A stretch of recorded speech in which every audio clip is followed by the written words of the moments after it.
and welcome everybody to the third part of our Sexual Assault Awareness Month webinars. Well, we know that Sexual Assault Awareness Month was in April. We've wanted to make sure that we included this, what we think is a pretty important and powerful topic as kind of the capstone to that three-part series.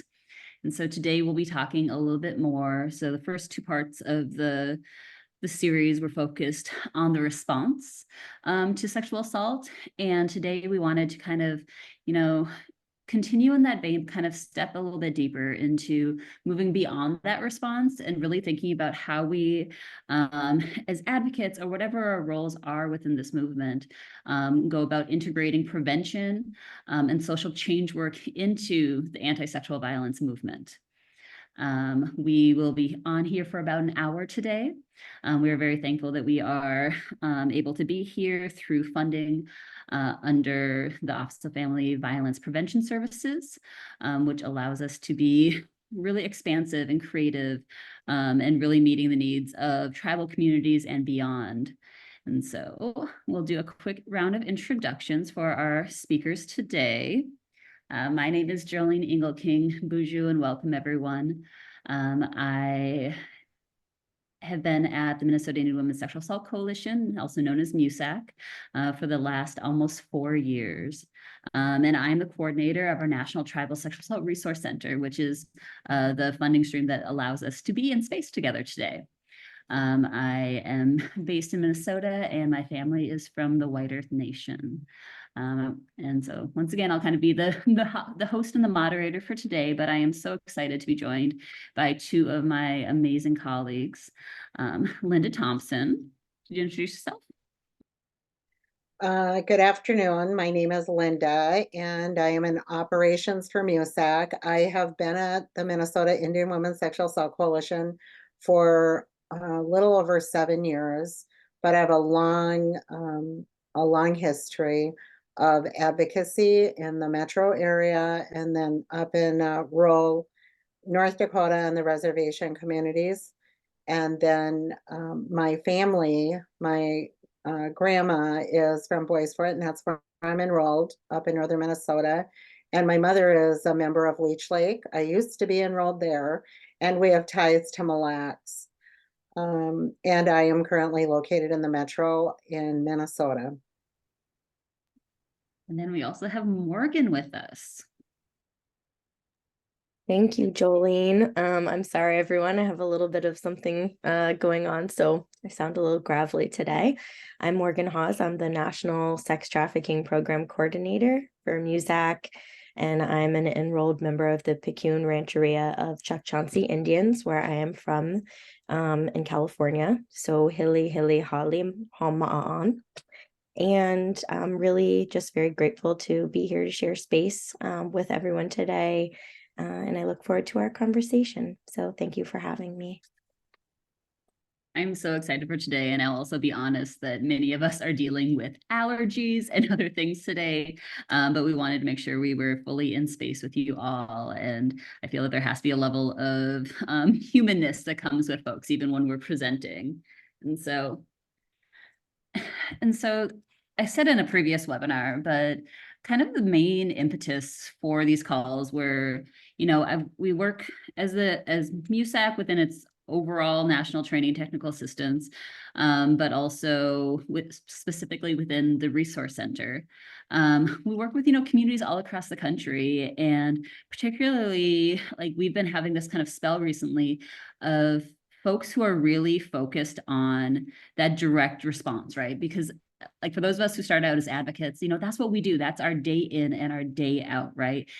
Supporting survivors, answering the phone calls, going in space, working with systems partners, all those sorts of things. And that is kind of what we need to be focusing our time on. And so it's understandable that that's what a lot of the TA and a lot of the other kind of questions that we get kind of focus on. But I had somebody be like, we have this opportunity, particularly under this resource center, to be talking about more than just that response, right? Where we should be talking about, how can we be changing the conditions and the systems that have gotten us to this point where sexual violence is so endemic within our communities, right? as well as thinking about how can we be doing what we can to really be working to preventing sexual violence from happening. And so that's why this is kind of like the third capstone as part of a response, because somebody even today, I was on a call and they said, they're like, what if, prevention is simply, the community response to sexual violence, where we are tired of, having to constantly be helping one person after one person. And so, but with that, we wanted to kind of have a few shared definitions and shared understanding about kind of what we're coming into space with today. And so simply, prevention at its simplest is, the act of stopping something from happening. I think that sometimes when we hear the word prevention, it sometimes can get, so big and so difficult. And obviously, if prevention was an easy step, we would have done this a long time ago, right? But at the same point, like if we can just kind of break it down to its simplest, it's just wanting to create that world where, stopping something from happening. And that's what we want to do. We want to stop the sexual violence from happening. Intervention is also kind of how we talked a little bit about response. Intervention is that process or act of intervening. And while I was told, I remember in high school, you don't use the root of the word in the definition of it, but it's that idea of we are stepping into space. There's something going on and you are trying to, you're reacting to it, right? And I feel that so often, particularly, within advocacy programs and even as TA providers, with so many of us coming from advocacy, we're often in this like reactive mode, right? We are not always having the time to be thoughtful and planful and intentional in some ways. And we're having to just work with what we have because we are resilient in so many ways. And the other kind of portion of this that we wanted to talk about is also social change. And so that's really the changing attitudes, beliefs, and responses within tribal nations and within society, right? And so I feel that while prevention and social change, they're different. I do feel though that we can't have prevention if we don't have social change. I think that being able to change the attitudes and beliefs that exist both within our tribal communities and within broader society is integral to creating a world where we are free from violence. So Linda or Morgan, do you have anything to kind of add just about like the definitions or how we frame these concepts?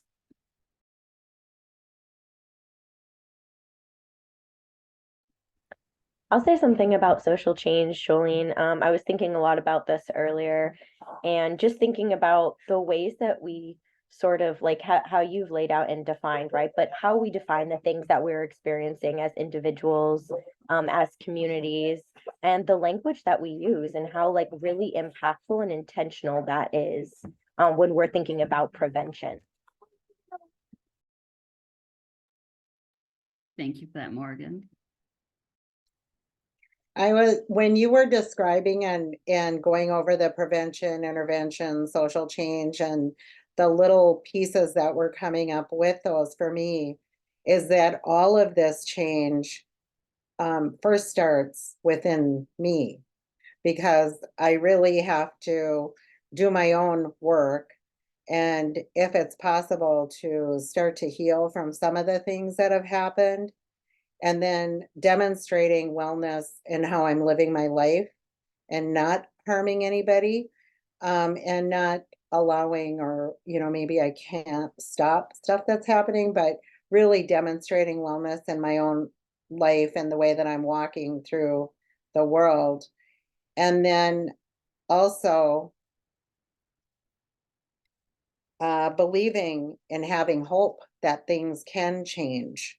Because I think until somebody really told me that it could be different, I did not have it in my head or my heart to think, because we get used to living and doing the same things, and some of the harder conversations we stay out of because we're not sure what it all means when we're listening. So this one slide is a lot of information for one person to absorb, but I think it all starts with me believing that it's possible, and then changing within myself and the way I think and feel, and believing that it's not just me that can change, but certainly other people have the capability of changing and healing and being well and supporting every one of these steps towards community and societal change. Yeah, and I think that that's the thing is that, I mean, we have just lived in a world where the violence is normal, right? Like, I remember the very first time that my daughter, I mean, I think she was probably maybe 11 at the time, and it was her first time experiencing being like catcalled on the street. And I just remember being like, oh, you know, in my head, I literally said baby's first cat call, which is not the right response as a parent. But I'm like, in my head, it was like, oh, this is so normalized that I expect it's inevitable for her to be experiencing this within our world.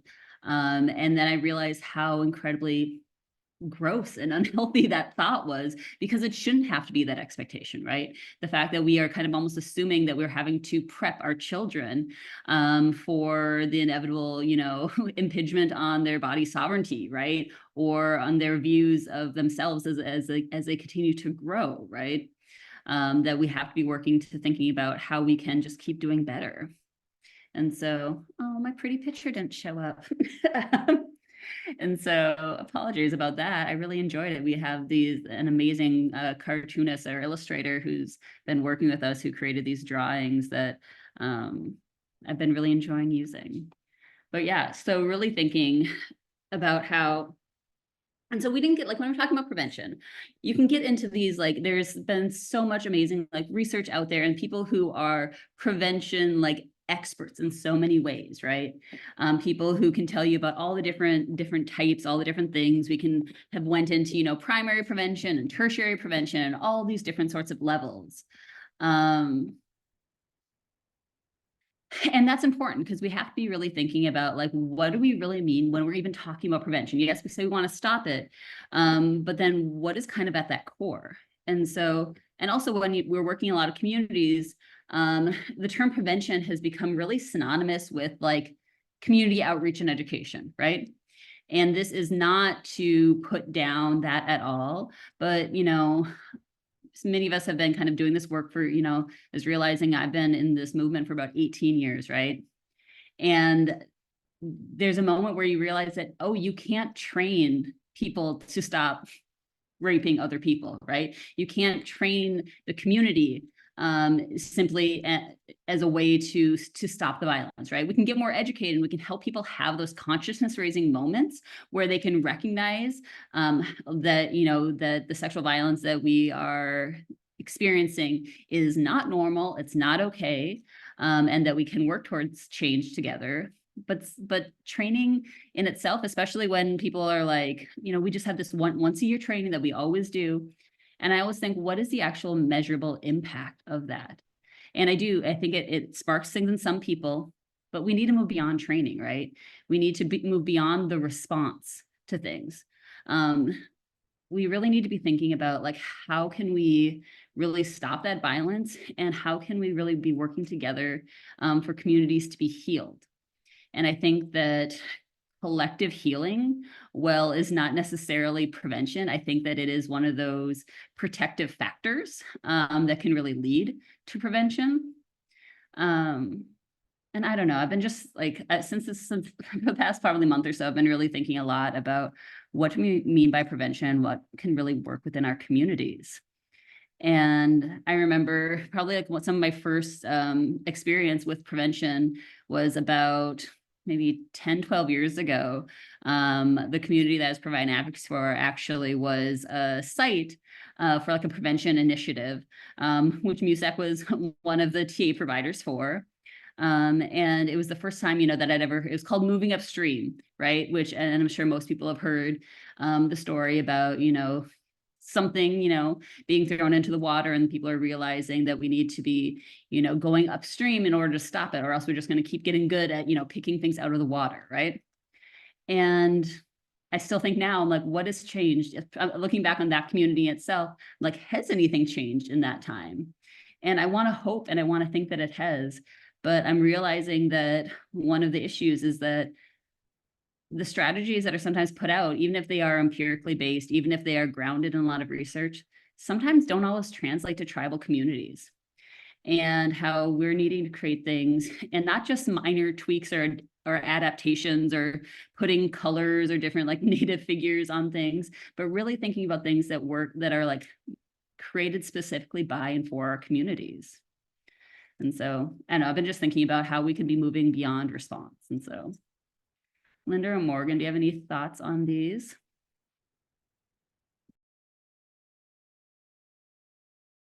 Yeah, one of the things I was thinking about when I was sort of like, you know, kind of pondering the slide and just like what does this mean, right? For us to sort of stop violence, but also for communities to be healed is, thinking about kind of like the root causes and like how we carry like past traumas with us, like the traumas of our mothers, of our ancestors, like what that means and how we hold those truths in community, but also in solidarity. And it sort of made me think about, connected to what Linda had said previously, like the healing comes from like also like this space of like having the ability to talk about the things, to individually and collectively, to feel like there is a different path, right?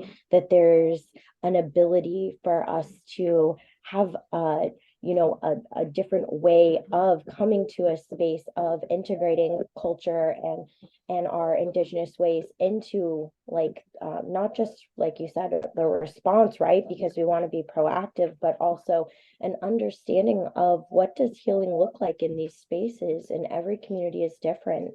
And so it really sort of like, one of the things I thought about was like pro-social behaviors, right? And like because we've talked about intervention, but what does it mean when we see things happening?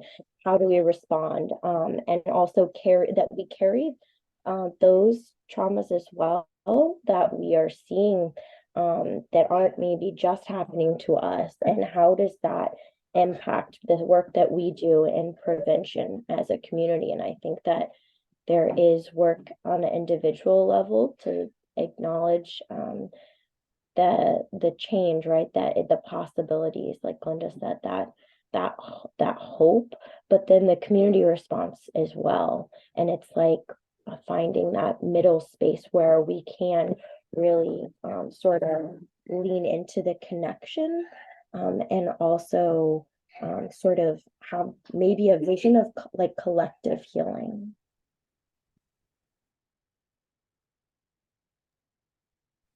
I do. I was thinking about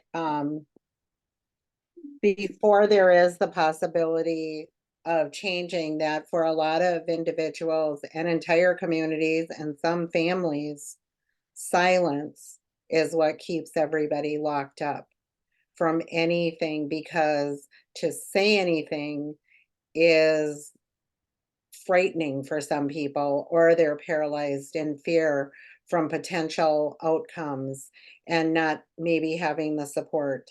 And as advocates, some of us have seen the worst case scenario that could happen. Somebody discloses, and the whole family or parts of the community have a really bad reaction to that, because associated with sexual violence is a lot of shame and guilt and blaming and fear. And sometimes a great grief comes. But we can't get through to the better stuff, and hopefully till we move through the other parts that can go really fast, especially if survivors talking are children. It can go faster because then the system's going to have a response, or it should have a response, or maybe it doesn't have a response. And then we have a spiral of other social things happening. But I was thinking the first thing is, we survive, and then if something does happen, or we witness or experience or we know about, then the silence can come. But the healing starts and the movement starts with not being able to continue going on the way things are happening in somebody's life and in somebody's community or somebody's home. So acknowledging that, and then getting the help and the support hopefully, we have lots of resources, not only in community on the ground, but also online and through texting apps that are now available. But the healing part, sometimes leaning into our cultural values. But what happens if you don't know those? Or nobody's ever shared them. So what I was talking about was that, and then the acknowledgement. So like April is dedicated to a couple of different awareness movements, and one is Sexual Assault Awareness Month. But during that time, there's like tools that are given to you by maybe member programs or by coalitions in your communities. And one of them is, what is it called when the tribal leader reads this document? I can't remember the word. I had it. Proclamation? Pardon me? A proclamation or? Yes, a proclamation. Well, we got a proclamation to send to our members from the National Indigenous Women's Resource Center that could be just, you put your own information in there, like the name of your tribe or your community, and then acknowledging national statistics. And what happened to one of our tribal programs is the leadership got up and said, I'm not reading this. This is not true, because there can be such a denial on the epidemic statistics and lives that are impacted by sexual violence that it's almost shocking for people, and even people in leadership. You're not born knowing these things. You have to learn. And in different places, you have to seek the knowledge, because it's not just readily available dropping in your lap. So there's all these things that have to be connected. And we're trying to make it uh, more available with the use of very many pieces of communication. So whether it is this webinar today, or if it's a resource online or printed materials, they actually can change people's lives that they didn't even know there was words for what was happening, or they didn't know there was help for what they had survived or what their loved ones survived. And the truth about the values is they're based on really universal truth. And in many belief systems, those values are very similar, if not the same. So it's having that, and instinctively, if you don't know the values, you do know what feels right and what I don't like. You feel it instinctively. So I think putting that trust back in each of us, and then expanding that out to my family and then my community and the world, and knowing these things really don't and shouldn't happen. They don't have to happen, and they shouldn't happen, and it should stop now, right now. That's what I wanted to say about that. Thank you so much for that, Linda. And you brought up so many things that I was kind of thinking on and mulling on about how, when we say that, like we, it's like we need to be like, we need prevention. And at the same point, like within our communities, not just in particular, but like, like looking at our tribal communities, like how many myths are out there still, right? There's sometimes where I'm like, we're 2024 and people are still believing some incredibly harmful falsehoods that have kind of been institutionalized into us, right? Those things that may seem so simple, but at the same point, this is how like our world is framed, that we have these like biases or these thoughts about who is going to be a victim of sexual assault, who is going to be a perpetrator, and kind of some of those things that like, oh, you're asking for it, right? The fact that we're still having to be talking about these sorts of things, where a lot of the efforts like in community where I've seen that people were positing as prevention, or actually a lot of like risk, mitigation, which can be important, right? I think that by that, I mean those things that you can do to potentially keep yourself from being harmed, right? I feel that, yes, as human beings, we should always try our best to be, aware of our surroundings and things like that, right? And at the same point, like a lot of the risk mitigation ends up coupling with victim blaming, where it's like, oh, as a risk mitigation, you should never, wear a short dress. You should never do this. You should never do that. Where it's putting the onus of responsibility onto survivors and not onto those who are causing harm, right? And I think that that's kind of where one of those things that kind of comes out is how are we helping communities, and not just, you can't just tell people, we have to help people truly understand. I think maybe that's one of my issues, is that there's a difference between, like, you can't make people listen. And so how are we able to help shape our communities that we can truly, like, be living this out? And especially when many of the people who are asking to be a part of prevention efforts are survivors themselves. And we've had to develop our own safety skills, our own, like, ways of kind of like protecting ourselves. And so, I've talked with so many amazing advocates who are now, in particular, like thinking, who are now mothers, right? And for them, sexual violence prevention is taking steps like, never letting my kids out of my sight, for example. And people will tell me, they're like, I'm just so thankful that because of my good parenting, my child never was sexually assaulted as a kid. And I mean, I want to be I want to celebrate the fact that, there's generations that are not being harmed. And even in the best families, children are going to be sexually assaulted at this point. And it has nothing to do, and if that happens to your child, that is not on you necessarily, right? Like, it is not your fault. Because even the best parents, like, there's been so many, like, as an advocate, there's so often where I would have a parent be like, I was in the next room when this was happening, right? And so what I've always had to kind of like feel like, especially as I became a parent, was this idea that I will do whatever I can to try to protect my child from being sexually assaulted, right?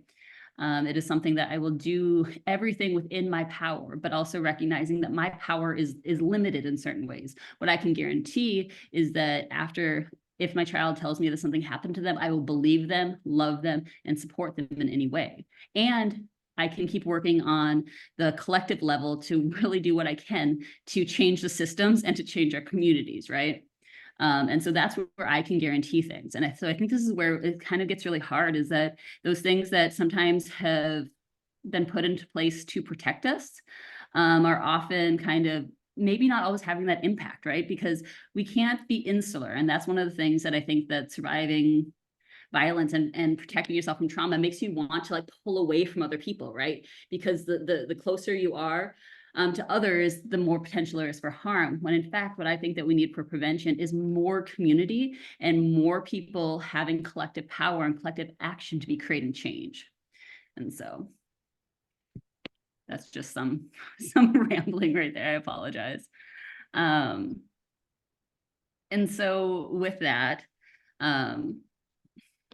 there's a bunch of different ways, like when we were thinking about prevention. This is something that, this was an image that I pulled from a PowerPoint that from a training I did with the National Sexual Violence Resource Center, which is really coming from the CDC, the Center for Disease Control, which has been really spearheading a lot of the prevention funding and the prevention work, particularly primary prevention work over the last, dozen years or so. And so this is their STOP SV kind of format. And it's something that, I feel that there's many ways that it's not necessarily designed by or for tribal communities, but there are many things that we can still learn and take and kind of tailor to meet our needs, right? And some of these are talking about, promoting social norms that protect against sexual violence. And we'll talk a little bit more about some of these, but I know that bystander intervention has been something that has been kind of big within our work for, I'm thinking, like the last 5 to 10 years. This idea of how can we not just be bystanders to violence when we're seeing that, right? Teaching skills to prevent sexual violence. And that's, once again, though, not trying to place the blame or responsibility on people, right? It's not trying to place the blame on somebody else's responsibility, but to more help people understand. I think that one of the things that we've been really working hard on, both as an organization and as a movement, is really thinking about how are we talking about the the couplings of, healthy sexuality and the anti-sexual violence movement, right? About how so many people were never taught about anatomy. People were never taught about what is healthy, like what is like the normal sexual development of people. How are we even talking, especially when folks, for many whose first sexual experiences were not consensual, how does that then shape and help, and as they continue to grow as adults, what does that look like? And the more that we can be talking about these things, well, that in itself is not going to lead to a world free from violence. It's going to help us be better able to recognize it as individuals and to be able to speak out more when we see this harm that's being done, right? Teaching healthy and safe dating, especially to teens. I mean, I think adults and even elders also need some conversations about like, what does healthy dating look like? But I know anybody who's probably, worked with youth has had those moments where kids will say things that are just heartbreaking, because these things that they think are the norm within, teen relationships, where it's like, oh yeah, I can't talk to anybody, or, oh, he told me he loved me, and so therefore, but he's going to break up with me if I don't have sex with him, so I'm going to do that. And so even in these small ways, like how can we be helping to educate and to be talking with youth about how to be like what can be expected within a dating relationship, or the fact that you don't have to be dating. It's A-okay not to date. Provide opportunities to empower and support women and girls. And as we know, sexual violence is an issue across all genders, right? But in particular, there has been a huge disadvantage and disservice that has come to our women and girls. And both, if we're able to help, I like this, the strengthening economic supports, because so often, not that poverty is the only cause of sexual violence, but if people were able to financially sustain themselves, what would life really look like? And would violence happen less? And I would think yes, not that it would be fully gone, but if people were not in precarious situations where they're having to make choices between staying in an unsafe relationship or an unsafe housing situation, and being able to feed themselves, right? Like, what would life really look like?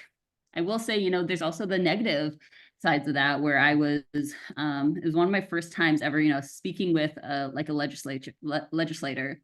And we're talking about, wanting money for sexual violence prevention, because it's something that still is not as prevalent and it's not as common. There's much more money and funding that goes towards, direct services, but not as much towards prevention. And he was like, you know what? I really understand what you're saying. He's like, but I think that the money should really be for teaching self-esteem to young girls. And I mean, especially like middle school kids, we need to be working with them on their self-esteem, but that in itself is not the root cause and will not prevent sexual violence from happening, right? And so how do we both be thinking holistically and broadly about how it's like, it should not be my responsibility to prevent my own sexual assault, but what can we be doing as a society and as a community to be creating that change? When we think about creating these protective environments, like what does this look like within our schools? And this is at all ages, right? What are the policies within our own workplace? And thinking about how can they be really, I mean, we've seen so much workplace harassment completely go unfettered and not be believed, right? Also thinking about addressing community level risk through environmental approaches. And thinking about what are those things. And I know that there's this, I co-did a training once with somebody on sex trafficking. And I remember she was talking about how, like, what are the root causes of sex trafficking within our community? And everyone kept talking about the roadways and the highways that went through there. And she's like, this is what people normally say. And she's like, but the highways aren't the cause, right? It's the people who are wanting to cause the harm, and they're using these things, right? And so that's not saying that there's not work to be done on working with, with truckers and other sorts of, things like that. But at the same point, like, highways aren't the cause of sexual violence. It's people who want to cause harm or who do not know that they do not have the right to other people's bodies, right? as well as increase, support to victims. And how can we best be supporting people, especially, supporting the youth. And as they say, treatment for at-risk children to prevent problem behaviors, including sex offenses, right? Which is not something we want to talk about as a society. We don't want to talk about how we raise perpetrators, right? How those perpetrators were once those same cute little kids that we're wanting to be promoting and we're wanting to be uplifting, right? And so this is kind of their like stop SV model. And I think that there's a lot of things that, well, some of them are kind of broad, but I think that they could be applicable within our communities, right? Morgan or Linda, any thoughts on this like model or any of the specific things with them? I think what I was thinking about when we're looking at this and talking is that sometimes it becomes a real tangled up um thought, and it can be real messy when you're looking at it, but it's so easy if you think about it. Instead of looking for reasons why somebody was assaulted, it would really be the focus on why is the person assaulting people, or why did somebody rape somebody or molest them, and that the whole responsibility lies within the perpetrator choosing to do this crime, choosing to do this harm, that there was a thought before it happened.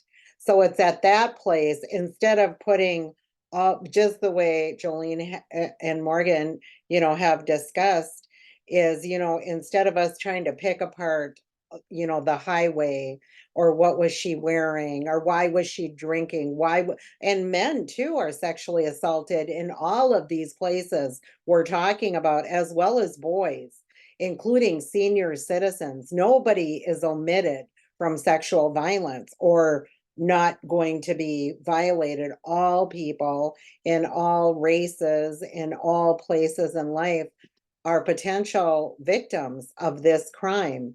So putting the responsibility back where it belongs, and in like a society that authorizes and approves and sets it up through the use of media and music, and us being so disconnected from who we are as an Indigenous people, and our values centered life. But I think keeping the focus on the perpetrator and why, what was this, instead of looking at anything else, that there was a crime that happened.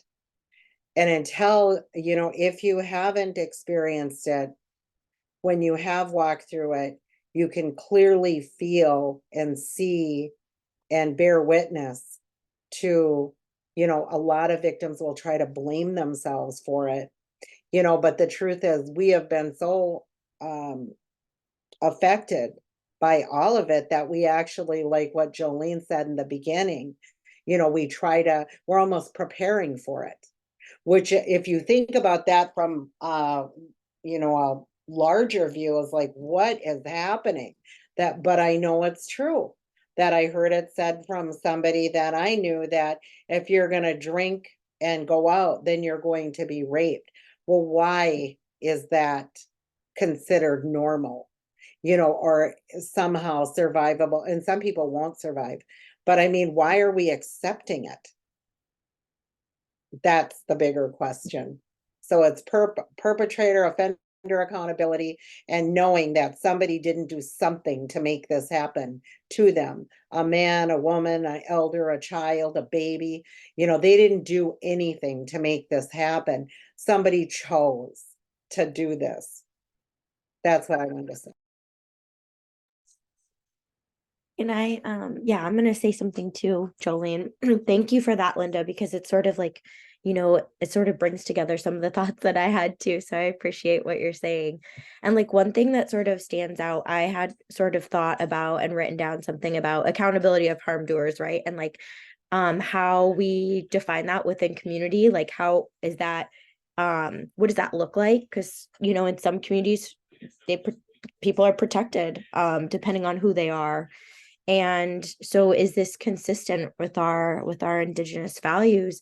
And also that, I mean, just looking sort of externally, thinking about the fact that, like, based on research and statistics, there's this sort of, you know, connection between those who cause harm and perhaps that they have had their own experiences or traumas that they've carried. And it makes me think that the accountability piece is so important because it is prevention, that the accountability in that way, right, that stops that cycle of perpetration, like that is prevention in our communities. And that looking at the whole community holistically, that, you know, like what you've already highlighted, Jolene, it's not just education or response, right? But decolonizing social norms and that internalization process, like this process of socialization we internalize, like what does that look like? How can we refer to our Indigenous values and incorporate them in how we understand, you know, what you consider to be like the norms of our communities. And that comes back to what I said earlier about like language and definition, and how we talk about the things that are happening.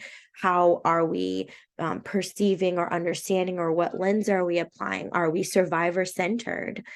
Do we know that we are including boys and men in the definition of those who have, you know, are survivors or who have experienced you know, sexual violence? And also, you know, when I sort of looked at this chart, I thought about like just the words that are being highlighted, right? Opportunities and protective and teach and all of that. And what are like, how are we able to create safe spaces, you know, and promote environments, right, that will offer youth and people who are survivors like an opportunity to feel that there's a space available for them to have that sort of connection to others. And Linda, you said it so beautifully earlier too, about how some folks might not know what their cultural teachings are. They might not have access. How do we reconnect people? How are we able to reclaim and again, like decolonize these processes and structures that exist? And I think that through that and connected to the social change piece we talked about earlier, that is prevention. That's prevention work that we're doing.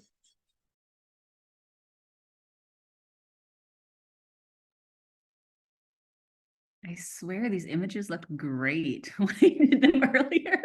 It is such a nice presentation too, Jolene. I'm so sorry that they didn't get in there. I can't believe it. They're really beautiful. In the slides that will be sent out to everybody with the recording, you will get the pretty images, and it will make it all just like 20 times better. And so I think we kind of started to talk about this, but I really wanted to kind of think about how, you know, prevention efforts are not new, right? And this is not some sort of new concept, even though there has been, you know, increased, you know, focus on it recently, right?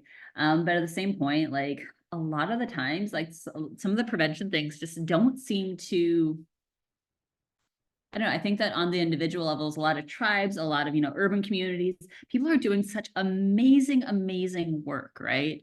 And there's still so much violence, right?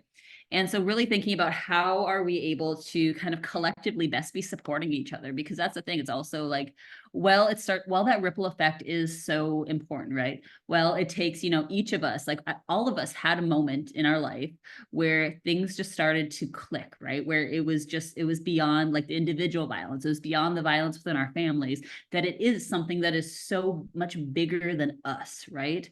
And that because of that, like it takes all of us. It's not just one person's responsibility to prevent the sexual violence, even though we want to always be rippling and we want to be movement building.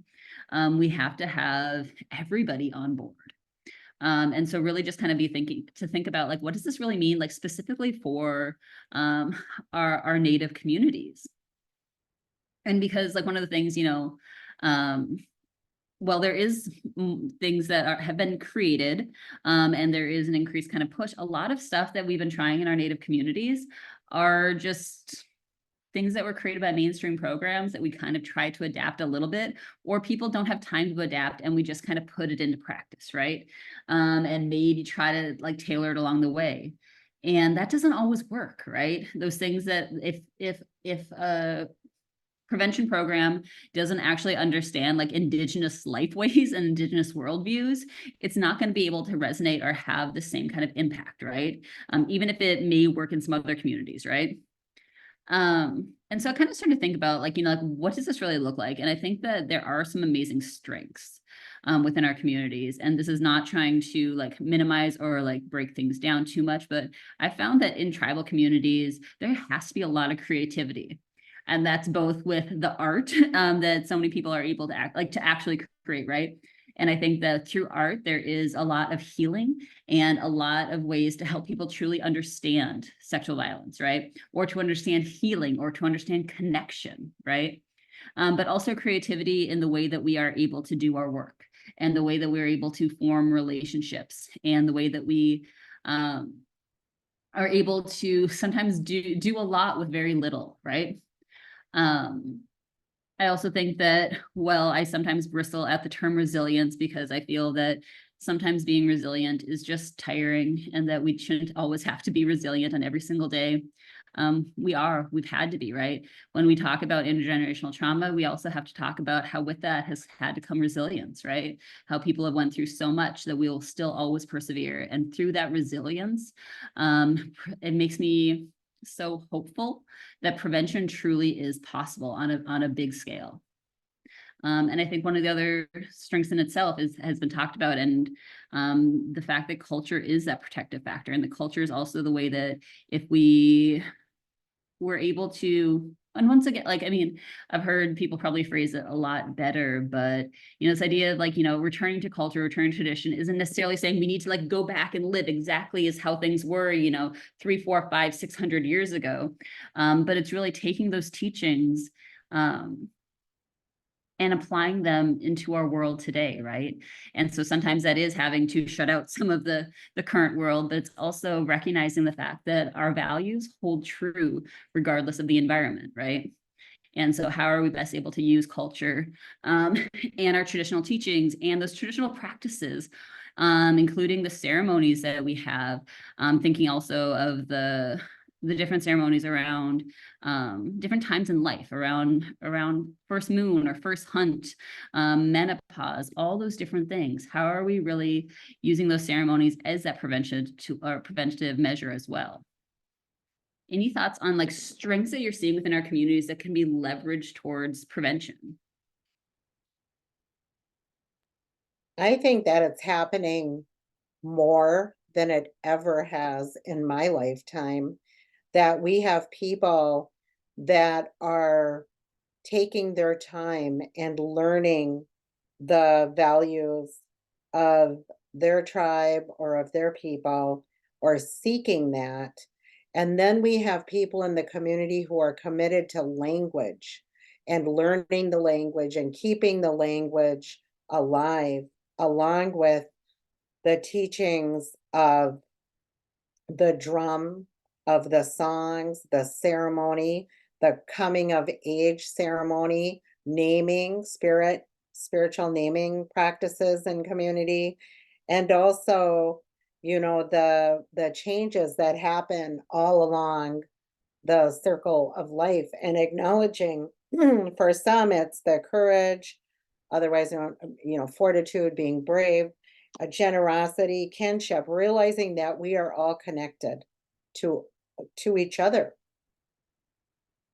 prayer, respect, wisdom, and then compassion, having compassion for each other, forgiveness, the things that can help us to be better relatives to each other. And it starts over every single day, because the world is not running on those values.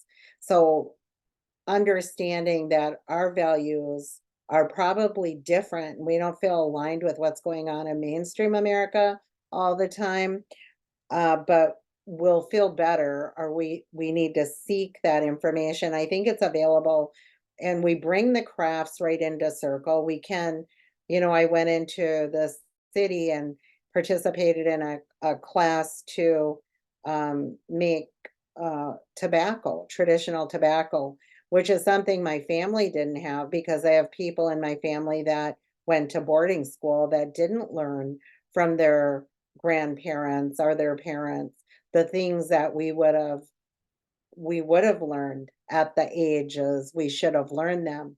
So it means people have taken a bigger interest lately in the last, I'd say 40 years, 50 years of learning those values and learning those different pieces of being in community, and then balancing or blending it in with life as it is, knowing we work, we take care of a home.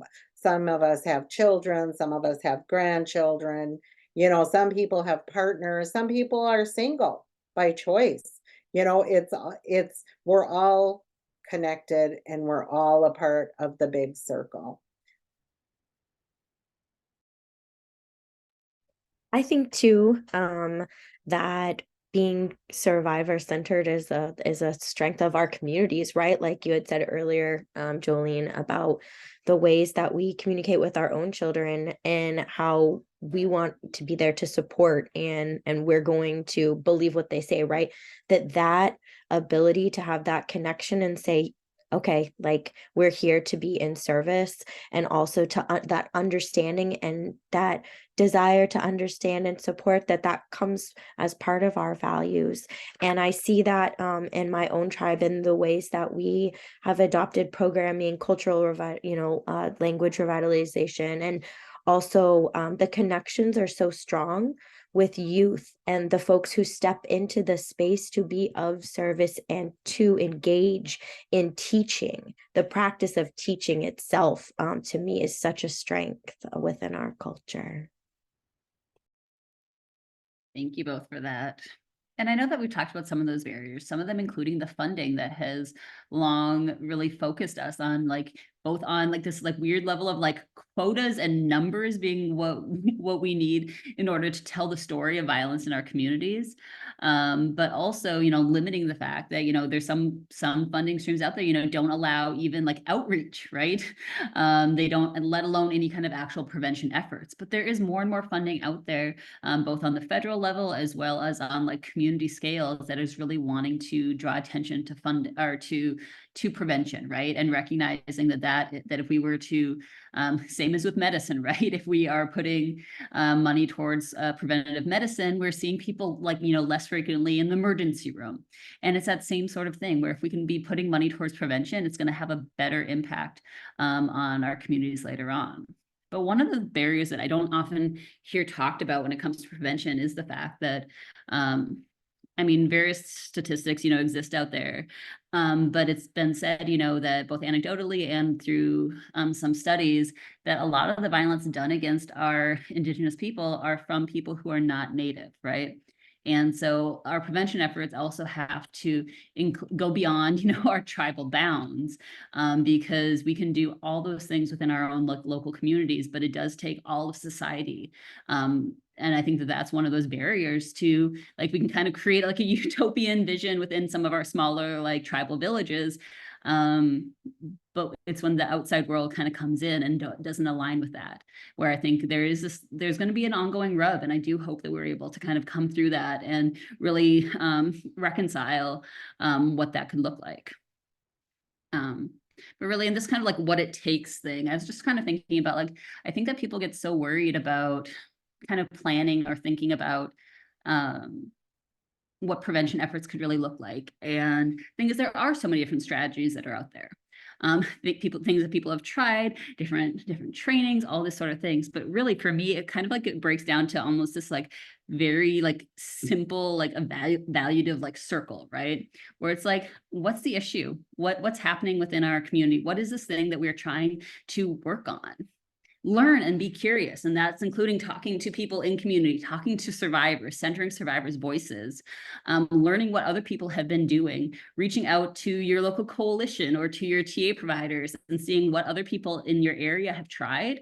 Maybe it didn't always work for them, but what have people done? And so the more that we can learn and be curious, I think all the better. And then you try something. It's really all it is. You're going to try this effort. You're going to try this series of trainings. You're going to try this pilot of whatever it may be. And then you kind of give it a little bit of time to take that, to take effect and see how it lands. And then you do this like, I think the word seems so big for some people, but it's a little bit of like reflection, right?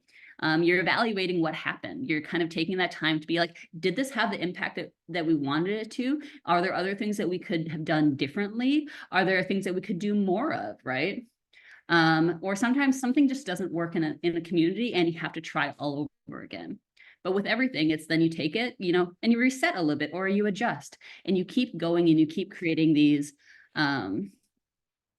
keep creating programming and keep trying. And the thing is, like, this prevention is not going to be coming in isolation, right? We've already kind of talked a little bit about how we're working with those who are doing language. We're working with those in the schools, how housing may play a role into this, how other people in medical fields may play a role in this, right? Because preventing sexual violence isn't solely for people in the sexual violence movement. And that we all play this role. And I know that we are kind of coming, oh, hey, there's one of the pictures. It turned out. Just got so excited about that. And so we've talked about these, but really working with men and boys, and that's meant to be very gender inclusive. That is for anybody who is male identified. That there is this level of both supporting male survivors, as well as talking about how well it is not only men who cause harm, it is a high proportion of it that's really thinking about how are we working with our men folk? How are we being both like youth focused and also guided by our elders? How are we able to take those teachings and those learnings and kind of hold both truths together? How are we talking more about this cultural revitalization? And really one of the big strategies and promising practices is we are having to talk about it on the policy change, both at our tribal levels, our state levels, our federal levels, and that could be, promoting more funding, or that can be in creating some real efforts that will help lead to prevention, right? So we need to be practicing things on both a small scale within our communities to really be developing things, as well as thinking beyond and thinking about how can we be helping the vastness of our communities. And there are many other kind of ways, and we would love to be hearing from folks. And one of the things that we would love to be hearing from even you all potentially after our time together today is, what are those things that are really working in your community, or where are those rubs? We want to be able to really uplift and celebrate the good work that is being done in community, and create, some of these communities where it's like, these could be a model for other spaces, right? These things where, we're hearing about so many places who are, bridging sexual violence with some of their ongoing ceremonies that they have, for years and years and years, right? Those things that are unique to community, but that we could kind of take and be like, oh, if they're able to do this, what can we do on our space, right? And I know this is such a big topic, and we want to be able to continue. This was a very small kind of step, but really wanting to have people think about what is the difference between response and prevention, as well as how well both are important. How can we do more to support our tribal communities in thinking more through that preventative lens? Here at MUSAC, we've been, really blessed with some funding that's allowed us to explore a little bit of that, including, piloting a men's project last year that we're still hoping to kind of see how can we best be like incorporating that into other communities, and to see like in that learning, what can we do more with that? We're also one of the first 2 tribal coalitions to receive this very beautiful prevention specific funding. And while the work gets underway on that, we're really looking forward to being able to share that information out and see what's worked for us, what hasn't, and how can we best be supporting you all.